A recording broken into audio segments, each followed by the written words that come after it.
पाकिस्तान में आज जो हालात हैं वो सिर्फ पॉलिटिकल फेल्योर नहीं है, बल्कि इसके पीछे पुराना इतिहास रहा है। लंबे समय से फौजी बूटों के तले वहां जमहूरियत को रौंदा गया, उसका जनाजा निकाला गया। हां, ये बात जरूर नहीं है कि जिस पाकिस्तान में फौज की आलोचना करना ईश निंदा के समान था, आज वहां उसी फौज के सामने वहां के लोग सीना तान कर खड़े हैं।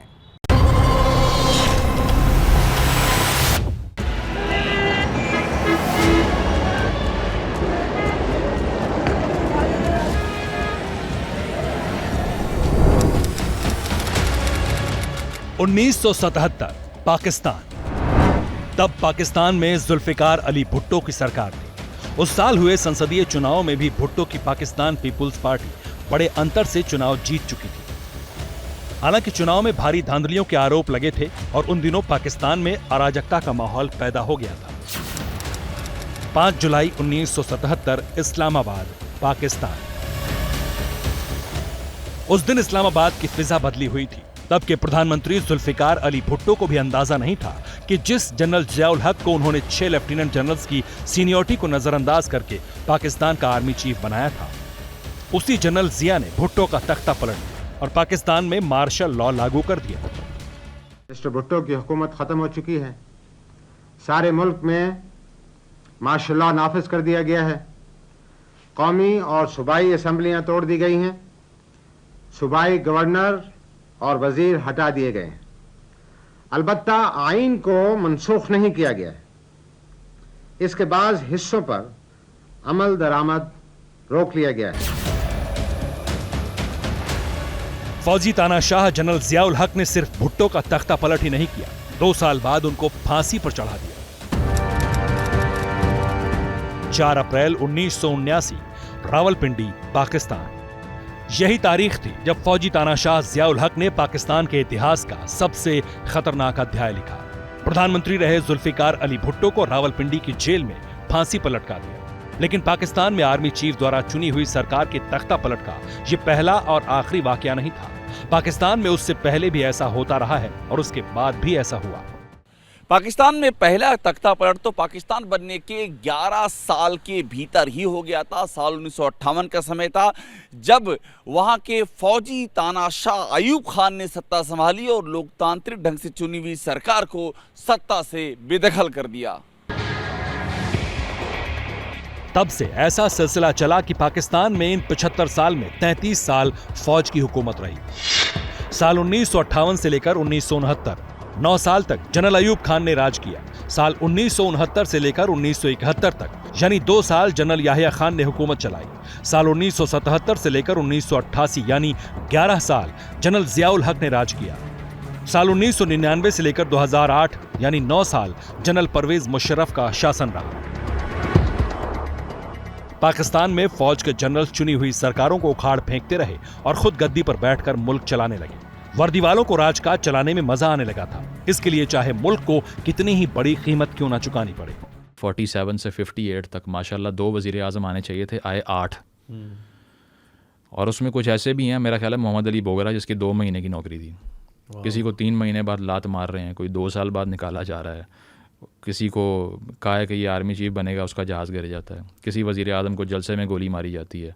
तो इससे ये समझ आती है कि शुरू दिन से एक पावर स्ट्रगल शुरू हो गई थी और ये सर्टन ग्रुप्स ने ये आइडिया लगा लिया था कि इतना बड़ा वैक्यूम है, जो जीत गया अगली बाउंटी उसकी है।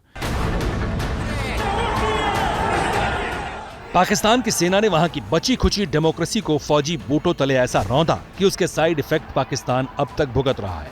आज जो पाकिस्तान में सैन्य ठिकानों पर नागरिकों के हमले हो रहे हैं, ये अब तक की सबसे चौंकाने वाली और भयानक तस्वीरें हैं।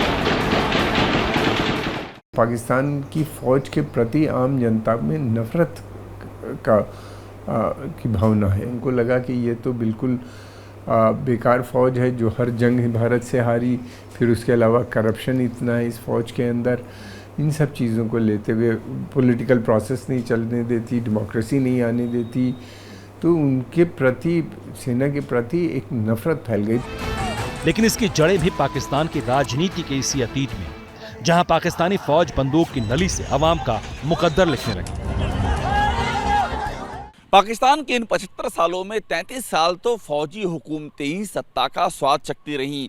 पाकिस्तान की फौज और बदनाम खुफिया एजेंसी ISI ने किसी को भी सत्ता में जमने नहीं दिया। जो भी नेता चुनौती देता हुआ नजर आया, उसकी जड़ें ही काट दी गईं। पूर्व प्रधानमंत्री नवाज शरीफ के साथ भी तब के फौजी जनरल परवेज मुशर्रफ ने ऐसा ही किया था। 12 अक्टूबर 1999, तब नवाज शरीफ पाकिस्तान के प्रधानमंत्री थे और उनके सेना प्रमुख जनरल परवेज मुशर्रफ श्रीलंका गए हुए थे।